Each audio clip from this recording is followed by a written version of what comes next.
جمشید دستی صاحب جو ہیں، آپ اچھی طرح جانتے ہیں کہ وہ ایک فنکار آدمی ہیں. یہ جو گڑبڑ کرنا چاہ رہے ہیں اس کو سمجھنے کی ضرورت ہے، اور یہ کیوں کرنا چاہ رہے ہیں، سوال یہ پیدا ہوتا ہے. تو پھر سر جمشید دستی صاحب اور ان جیسے سب کو تن کے رکھ دینا چاہیے. بسم اللہ الرحمن الرحیم. السلام علیکم. میں سید عمران شفقت آپ کی خدمت میں حاضر ہوں. 2024 کا پہلا دن ہے اور اس پہلے دن کا آغاز میں کسی اچھی چیز سے کرنا چاہ رہا ہوں آپ کے ساتھ گفتگو کرتے ہوئے. اور یہ کچھ دن پہلے مجھے ایک دوست نے یہ میرے ساتھ ایک ایفرٹ ہے ایک اسلام آباد کے شہریوں کی، وہ شیئر کی ہے. یہ بالکل جس چیز کو دل جو ہے وہ مانتا ہے کہ یہ نبی کریم صلی اللہ علیہ وسلم کے دور میں یہی کچھ ہوتا ہوگا. قرون اولیٰ کے مسلمان جو حرکتیں کیا کرتے تھے، حرکتیں لفظ غلط ہے، جو ان کی عادات و خصائل تھے اور جو ان کی کمیونٹی ورک تھا، وہ اس سے متعلق یہ اسلام آباد کے لوگ جو ہیں وہ اس سنت کی پیروی کرنے کی کوشش کر رہے ہیں. یہ بڑی ایک مبارک چیز ہے، میں آپ کے ساتھ شیئر کرنا چاہ رہا ہوں. تو یہ کافی دن پہلے میرے دوست نے مجھے شیئر کی تھی اور اس نے گلہ بھی کیا کہ یار وہ تمہیں کہی تھی، تم نے سب کے ساتھ شیئر نہیں کی وہ والی چیز. تو آج چونکہ سال کا پہلا دن ہے تو ذرا آغاز اچھی چیز سے کیا جائے، ادروائز تو آغاز بہت برا ہے. جو دوسری خبر، یہ ہم زیادہ اس پر لمبی چوڑی گفتگو نہیں کر سکتے. تو جو دوسری میں نے آپ کے ساتھ خبر شیئر کرنی ہے، جو واقعہ ہوا ہے، وہ اس وقت سوشل میڈیا کے اوپر اس کا بڑی ہاہاکار مچی ہوئی ہے. اور پاکستان تحریک انصاف والے جو ہیں وہ چونکہ میں ان کو ان کی نفسیات کو ذرا تھوڑا سا میرا یہ گمان ہے کہ میں سمجھتا ہوں کہ وہ کس نفسیات کے مالک ہیں اور وہ کس طرح کی حرکات و سکنات کرتے ہیں. اور جمشید دستی صاحب جس علاقے سے تعلق رکھتے ہیں، میں نے ان علاقوں کی بہت سی ریٹ پٹیشنز اور مقدمات جو ہیں وہ رپورٹ کیے ہوئے ہیں ہائی کورٹ میں، سپریم کورٹ میں. وہاں پر ہوتا یہ ہے کہ بابا اپنا مرنے لگتا ہے نا جدوں کوئی بزرگ، تو وہ کہتا ہے اپنے بچوں کو بلا کے کہ میں تے مر جانا، میرے مرن دا مل پائیو. یہ ایف آئی آرز اور عدالتوں میں یہ والے کیس ثابت ہو چکے ہیں اس طرح کے. ہم اس مزاج کے لوگ ہیں. وہ ملک ہی پانا ہے کہ جی کہ مینوں مار کے نا جدوں میں مر جاں تے میری لت باں توڑ کے دشمناں دے رقبے سٹنا مینوں. اس طرح کے واقعات ہم نے رپورٹ کیے ہوئے ہیں. اس طرح کے کیسوں کے فیصلے ہم نے خبروں میں، اخباروں میں خبریں دی ہیں، رپورٹ کیے ہوئے ہیں. تو وہ والا معاملہ ہے، وہ چیف جسٹس آف پاکستان سے اپیل کر رہے ہیں. بڑی ہاہاکار مچی ہوئی ہے. اور ویسے بھی پاکستان تحریک انصاف اوور آل جس طرح کے وہ ڈرامے کر رہے ہیں کہ یار کہ بات یہ ہے کہ آپ کو پہلے سے پتا ہوتا ہے کہ یہ کام ہمارے ساتھ ہونا ہے. پہلے سے جناب وہ مووی شووی بن رہی ہوتی ہے. کل اب سلمان اکرم راجہ پاکستان کے وکلا میں ایک بڑا نام ہے، ان کے وہ پرپوزرز جو سیکنڈرز تھے ان کو پکڑنے پہنچ گئے لوگ، لیکن کیمرے پہلے چل رہے تھے. تو وہ اس طرح کے بڑے جو چیزیں چل رہی ہیں جن کے اوپر یقین کرنا تھوڑا سا مشکل ہے. اور جمشید دستی صاحب نے جو واقعہ بیان کیا ہے کہ جی جو ہمارے ساتھ ہوا، اب وہ واقعہ اس کی وہ ہم ذرا تفصیلاً گفتگو کریں گے. لیکن پہلے اچھی بات یہ ہے، اسلام آباد کے سیکٹر F84 میں ناظم الدین روڈ کے اوپر جامع مسجد رحمۃ اللہ علیہ واقع ہے. پاکستان بھر میں بہت سی مساجد ہیں، لیکن ہم سب کی خواہش تھی کوئی ایک ایسی مسجد ہو جس میں رسول اللہ صلی اللہ علیہ وسلم کی مسجد کی جھلکیاں نظر آتی ہیں. یہ آپ نے ان کا جو مسجد بنانے والے جو انتظامیہ ہے، جو لوگ ہیں، آپ نے ان کا ون لائنر سن لیا. باقی میں آپ کو ان کی تفصیل جو ہے وہ بتاتا ہوں. ارادہ ان کا یہ تھا کہ اس مسجد میں نبی کریم صلی اللہ علیہ وسلم کی جو مسجد نبوی ہے مدینہ منورہ میں، اس کی جھلک نظر آئے. اور وہ جھلک کیا ہے کہ یہ کمیونٹی سینٹر ہے. میں نے اس کو ایک کمیونٹی سینٹر کا نام دیا ہے یہ مسجد. الحمدللہ مسجد کا جو کام ہے وہ سوشلائزنگ، مسجد کا کام ہے کہ لوگوں کے ساتھ رابطے، سماجی رابطے وہ کس طرح انہوں نے بنائے ہیں. 22 کے قریب شعبے اس مسجد میں اسلام آباد کے شہریوں نے، ظاہر ہے کہ وہ پڑھے لکھے لوگ، باشعور لوگ، اور انہوں نے یہ والا کام شروع کیا ہے. یہاں پر یعنی کہہ لیں کہ کھانا جو ہے وہ لگتا ہے، دسترخوان ہے اس مسجد کا باقاعدہ. ظاہر ہے کہ جو اس مسجد کو چلانے والے ہیں وہ اسلام آباد کے شہری ہیں، وہی اس کی فنڈنگ کرتے ہیں اور یہ کام کرتے ہیں سارے. تو اس میں تقریباً 200 سے زائد افراد کے لیے کھانے کا انتظام ہوتا ہے. اگر کوئی بھوکا ہے تو وہ وہیں پر مسجد کے دسترخوان میں آ جائے, اس کو کھانا ملے گا. ایک اندازے کے مطابق 200 سے زائد افراد جو ہیں وہ روزانہ اس دسترخوان سے اللہ کے نام کے اوپر, یا کہہ لیں کہ مسجد جو ہے وہ ان کو اللہ کا مہمان سمجھتی ہے اور ان کو کھانا کھلاتی ہے. جمعے کو جو افورڈ نہیں کرتے لوگ کھانا, اور یہ بے حساب لوگ ہیں پاکستان میں, تو اب جو معاشی حالات ہیں لوگوں کے وہ آپ کے سامنے ہیں. اب میں اس پر زیادہ تفصیل نہیں بیان کرنا چاہتا. ہم سب اس ایک کہہ لیں کہ ابتلا کا ایک دور ہے اور ہم اس میں سے گزر رہے ہیں. ہم ایکسپیرینس کرتے ہیں روزانہ, ہمیں کتنے لوگ ملتے ہیں جن کی حالت جو ہے وہ حالت بتا رہی ہوتی ہے کہ وہ کن حالات سے گزر رہے ہیں. بہرحال تو اس طرح کے کئی دسترخوان ہیں, لیکن کسی مسجد میں یہ والا کام میں نے شاید پہلی دفعہ سنا ہے. ویسے درباروں شرباروں کے اوپر لنگر چنگر لوگ بھیجتے ہیں, وہ سب کچھ ہوتا ہے, لیکن مسجد باقاعدہ ایک جس کو کہتے ہیں نا کہ بڑے صاف ستھرے طریقے سے, باقی بھی صاف ستھرے طریقے سے ہوں گے, لیکن ایک بڑے کرینے کے ساتھ جو کام ایک ادارہ جاتی سطح کے اوپر جس طرح کیا جاتا ہے مربوط انداز میں, وہ یہ والا کام کر رہے ہیں. جمعے والے دن 400 سے زائد افراد جو ہوتے ہیں وہ اس دسترخوان کے مہمان ہوتے ہیں. پھر اس مسجد میں اگر آپ بیمار پڑ گئے ہیں, آپ کے پاس دوائی کے پیسے نہیں ہیں, علاج معالجے کی آپ کو ضرورت آن پڑی ہے, تو آپ مسجد آ جائیں. آپ مسجد آئیں گے تو آپ کو ایک ڈاکٹر چیک کرے گا, وہ آپ کی مرض جو ہے اس کی تشخیص کرے گا. مجھے لگتا ہے کہ یہ تو ابھی بڑی ابتدائی سٹیج ہے, اس کے بعد شاید یہ مسجد والے اپنی کوئی لیبارٹری بھی بنا لیں, تو یعنی کہ جو مریض ہیں ان کے جو بنیادی جو ٹیسٹ ہیں وہ وہیں پر ہو جائیں. تو اس کے بعد یہ ہوتا ہے کہ جی کہ آپ اگر کوئی بیمار ہیں, پیسے نہیں ہیں, ڈاکٹر نے آپ کو چیک کیا ہے, اور اگر آپ کے پاس میڈیسن کے دوائی کے پیسے نہیں ہیں تو مسجد میں فارمیسی بھی ہے, تو آپ اس فارمیسی سے اپنا دوا دارو بھی کر سکتے ہیں. اگر آپ مستحق ہیں, اچھا سارے جو لوگ ہیں وہ مفت یعنی یہ والی سہولت افورڈ نہیں کرتے, وہاں پر ادائیگی بھی کرتے ہیں, ڈاکٹر کی فیس بھی دے دیتے ہیں, اور جو مستحق افراد ہیں وہ پیسے دے کے دوائی بھی لے لیتے ہیں فارمیسی سے. لیکن اگر ظاہر ہے کہ بڑی تعداد میں وہ لوگ بھی ہوں گے جو افورڈ نہیں کرتے, پردیسی ہوتے ہیں اور مزدوری کرنے آئے ہوتے ہیں دوسرے شہروں سے, یا پھر اسلام آباد میں ہی ہیں لیکن افورڈ نہیں کرتے. ڈاکٹروں کی فیسیں کتنی ہیں یار, تو ان کے لیے دوائی بھی ہے.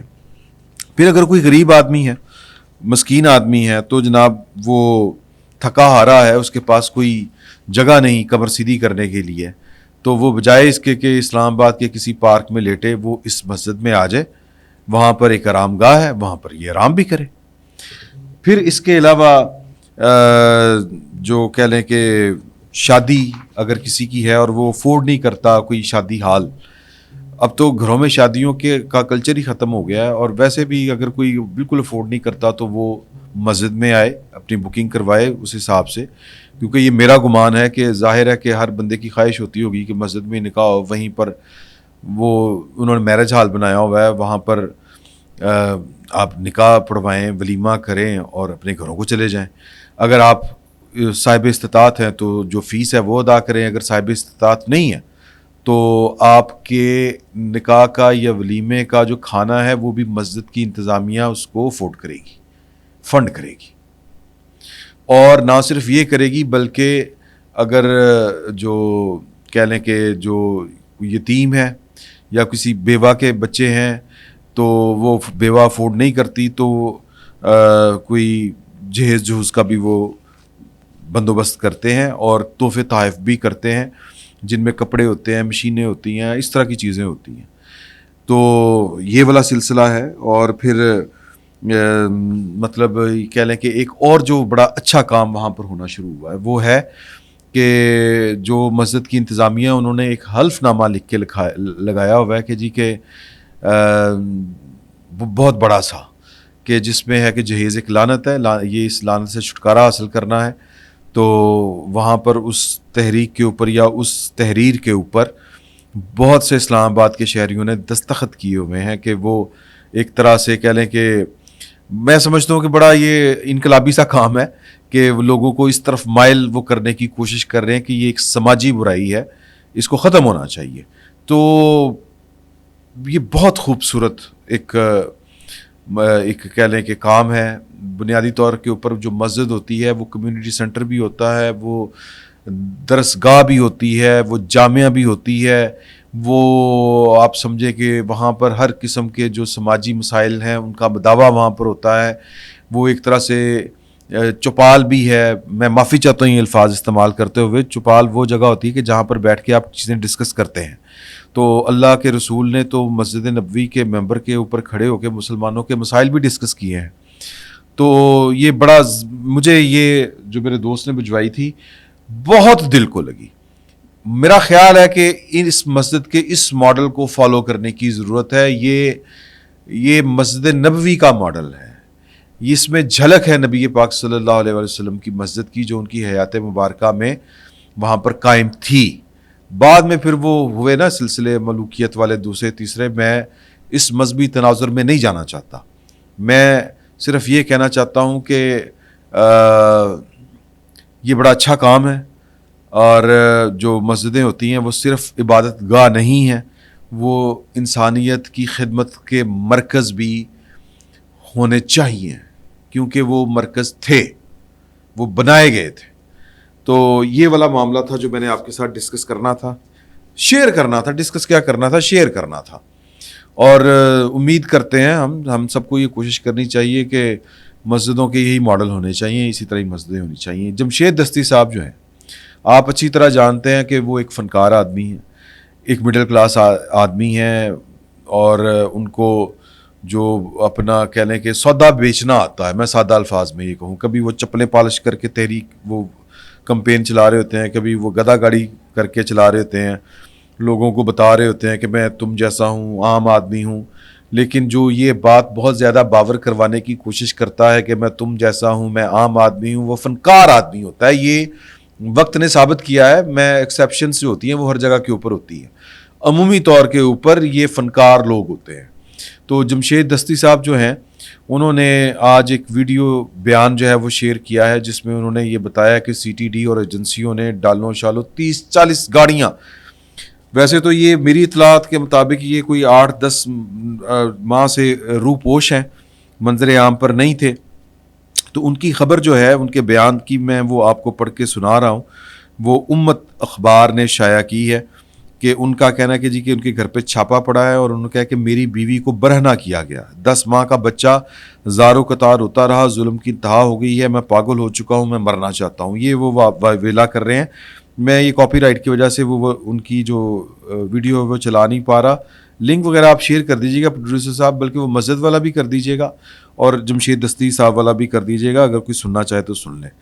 تو جمشید دستی صاحب نے اپنے ویڈیو پیغام میں بتایا کہ آج خفیہ ایجنسیاں اور سی ٹی ڈی کے لوگ جو ہیں وہ ظفر کالونی جھنگ روڈ مظفر گڑھ میں داخل ہوئے. انہوں نے بہت بڑا ظلم انہوں نے کیا ہے, اور بچوں کو مارا پیٹا, 10 ماہ کا بچہ روتا رہا, میری بیوی کو برہنہ کر دیا. اب وہ جذباتی ہو کے چیف جسٹس پاکستان کے آگے ہاتھ جوڑ رہے تھے کہ میرا قصور یہ ہے کہ میں عمران خان کا ساتھی ہوں, اس کے ساتھ کھڑا ہوں, میں اس ملک کے ساتھ کھڑا ہوں, اور میں ایک ورکر کلاس سے آیا ہوں, اور یہ ہے وہ ہے. ایک ہی میرے خلاف کیس تھا, اس میں میں نے ضمانت لے چکا ہوں. ویگو ڈالے والے آئے, بڑی بغیرتی کے مظاہرے کیے گئے, مجھے گولی مار دیں, میں مرنا چاہتا ہوں, میں یہ کرنا چاہتا ہوں, میں وہ کرنا چاہتا ہوں. اس طرح کی وہ باتیں کر رہے ہیں. بڑی دل خراش قسم کی ویڈیو ہے, لیکن یہ ویڈیو سن کے میں جذباتی نہیں ہو رہا. یہ پہلا موقع ہے کہ ورنہ تو میں جو عثمان ڈار صاحب کی گھر کے اوپر جو ریٹ پڑا تھا اس میں جو وہ بچہ چیخ رہا تھا, رو رہا تھا, میرے دل کو بڑا کچھ ہوا تھا, میں جذباتی ہوا تھا. میں نے آپ کے ساتھ وہ چیزیں شیئر کی تھیں, اور یہ اس وقت میں نے چیف آف آرمی سٹاف سے کہا تھا کہ حضور یہ جو کچھ اس ملک میں ہو رہا ہے, اگر کسی کا الزام ہے کہ ہمارے گھروں میں چھاپے پڑ رہے ہیں, یہ ہو رہا ہے, وہ ہو رہا ہے, یہ ملبہ یہ آپ کے نام کے اوپر ہو رہا ہے, یہ آپ کے کھاتے میں پڑ رہی ہیں چیزیں, تو ان کو تھوڑا سا اس کی طرف دھیان دے, ذرا انویسٹیگیٹ کریں. اگر کوئی یہ اس طرح کے ظلم ہو رہے ہیں تو ان کا تدارک ہونا چاہیے. لیکن اس معاملے میں جمشید دستی صاحب کے معاملے میں میں بالکل ایک رتی برابر بھی جذباتی نہیں ہوا ان کی ویڈیو دیکھ کے, کیونکہ میں ان کے بڑے ڈرامے ان کے زندگی میں انہوں نے جو کیے ہیں میں وہ دیکھ چکا ہوں. وہ رنگ باز سی شخصیت ہیں, اور وہ اپنی مشہوری کے لیے, کمپنی کی مشہوری کے لیے کسی بھی حد تک جا سکتے ہیں. اگر خدا نہ خواستہ اللہ تعالیٰ سب کو اپنے حفظ و امان میں رکھے، کسی کے ساتھ اس طرح کا کوئی واقعہ پیش نہ آئے کہ اس کی عزت والا معاملہ اگر کہیں پر ہو اس طرح کا، جس طرح انہوں نے کہا ہے کہ ایجنسیوں والوں نے اور سی ٹی ڈی والوں نے ان کی بیگم کو کے کپڑے اتار دیے. خدا کا خوف کریں یار، کیوں اتاریں گے؟ اللہ معاف کرے، اللہ معاف کرے. میری یہ عقل اور سمجھ میں بات نہیں آ رہی. آپ نے یار اس ملک کے ساتھ جنہوں نے حقیقی طور پر غداری کی ہے ان لوگوں کے ساتھ اس طرح کے سلوک نہیں ہوئے، رپورٹ نہیں ہوئے، اور آپ نے کیا کیا ہے؟ مطلب یہ مجھے یہ لگتا ہے کہ یہ اپنی مشہوری کے لیے کسی بھی حد تک جانے کو تیار ہیں اور جا رہے ہیں. اور یہ صرف اور صرف جو معاملہ ہے، مجھے یہ لگ رہا ہے، میں بار بار یہ غلطی ہو سکتی ہے لیکن یہ مجھے لگ رہا ہے کہ یہ صرف ایک خاص کوئی ٹارگٹ اچیو کرنے کے لیے، اداروں کو بدنام کرنے کے لیے، سسٹم کو جو ہے وہ اس کے خلاف ایک بغاوت کھڑی ہو جائے، لوگ کھڑے ہو جائیں، اس طرح کا کوئی فتنہ فساد پھیل جائے، یہ اس سے زیادہ کوئی بات نہیں لگ رہی. لیکن اس کے باوجود اگر اس طرح کا کوئی واقعہ ہوا ہے تو سر کوئی ثبوت، کوئی گواہ، کوئی کچھ تو ہوگا. چیف جسٹس پاکستان سے وہ اپیل کر رہے ہیں، چیف جسٹس پاکستان کو بھی وہ جذباتی کر کے استعمال کرنے کی کوشش کر رہے ہیں، تو ہو جائیں. چیف صاحب جو ہیں وہ اس کا نوٹس لے لیں اور اس کو انویسٹیگیٹ کر لیں. اب سوال یہ ہے کہ انویسٹیگیشن بھی انہوں نے ہی کرنی ہے جن کے اوپر انہوں نے الزام لگایا. اب کہاں سے، کس صوبے کی پولیس آئے، کون سی رینجرز آئے، کون سی ایف آئی اے آئے کہ جس کے اوپر یہ تحریک انصاف والوں کو، جمشید دستی صاحب کو یقین ہوگا؟ کسی پہ یقین نہیں ہوگا. یہ فساد ہے، یہ فتنہ ہے، یہ جو فسق کریٹ کرنا چاہ رہے ہیں، جو یہ عدم استحکام پھیلانا چاہ رہے ہیں، یہ جو گڑبڑ کرنا چاہ رہے ہیں، اس کو سمجھنے کی ضرورت ہے، اس کو بے نقاب کرنے کی بھی ضرورت ہے اور اس کا کلا کما کرنے کی بھی ضرورت ہے. اس کے تدارک کی ضرورت ہے. چیف جسٹس پاکستان کو چاہیے کہ اس کے اوپر خود آ جائیں، انکوائری خود کر لیں بیٹھ کے. اگر تو یہ ثابت ہو گیا تو جو پھر سزا بنتی ہے وہ دیں سزا، وہ سی ٹی ڈی والے ہوں یا ایجنسیوں والے ہوں. سپریم کورٹ سے بڑی کوئی عدالت پاکستان میں ہے نہیں، اس کے بعد تو اللہ کا نام ہے. تو اگر یہ جھوٹ ہے، اور جو مجھے لگ رہا ہے کہ یہ جھوٹ ہے، اللہ معاف کرے میں اتنا سنگ دل نہیں ہوں لیکن پتہ نہیں کیوں میرا دل نرم نہیں پڑ رہا اس سارے ایشو کے اوپر، تو پھر سر جمشید دستی صاحب اور ان جیسے سب کو تن کے رکھ دینا چاہیے. کیونکہ یہ ملک کے اندر جو آگ لگانا چاہ رہے ہیں، جو یہ خانہ جنگی کی کیفیت پیدا کرنا چاہ رہے ہیں، سر وہ کس کی خدمت کرنا چاہ رہے ہیں اور یہ کیوں کرنا چاہ رہے ہیں؟ سوال یہ پیدا ہوتا ہے. اور بھائی عمران خان کے اوپر کون سا ظلم ہوا ہے؟ میں یہ سمجھنا چاہ رہا ہوں کہ ان کے خلاف ووٹ آف نو کانفیڈنس ہی آیا تھا نا، وہ کتھوں چڑھے تھے، کتھے لتھے، اور کہاں سے شروع ہوئی بات اور کہاں پہ لے کے آ گئے. یار خدا کا خوف کرے. یہ اقتدار آنی جانی چیز ہے، پھر مل جاتا. انسان کے بچوں کی طرح چلتے، قانون کو اپنے ہاتھ میں نہ لیتے، سازشیں نہ کرتے. سیاست دان سیاست ہی کرتے ہیں اور سیاست ہی کرتے. عمران خان صاحب سازشیں نہ کرتے تو ہو سکتا ہے اس وقت وزیر اعظم ہوتے اور 2/3 میجارٹی سے ہوتے، کیونکہ جو انہوں نے فنکاری دکھائی تھی وہ فنکاری پاکستان کے گلے پڑ چکی تھی اور گلے پڑی ہوئی ہے. جو بیڑا غرق وہ کر کے گئے ہیں پاکستان کا، پاکستان سنبھلے نہیں سنبھل رہا. تو میں بار بار یہ والی بات کہہ رہا ہوں کہ یہ فتنہ اور فساد پھیلانے کی یہ کوشش ہے. اور جناب وہ جھوم رہے ہیں جو پاکستان تحریک انصاف کے نام کے اوپر جو پیسے کماتے ہیں، کیونکہ یہ بہت بڑا سائیکل ہے، یہ اس کو توڑنے کی ضرورت ہے.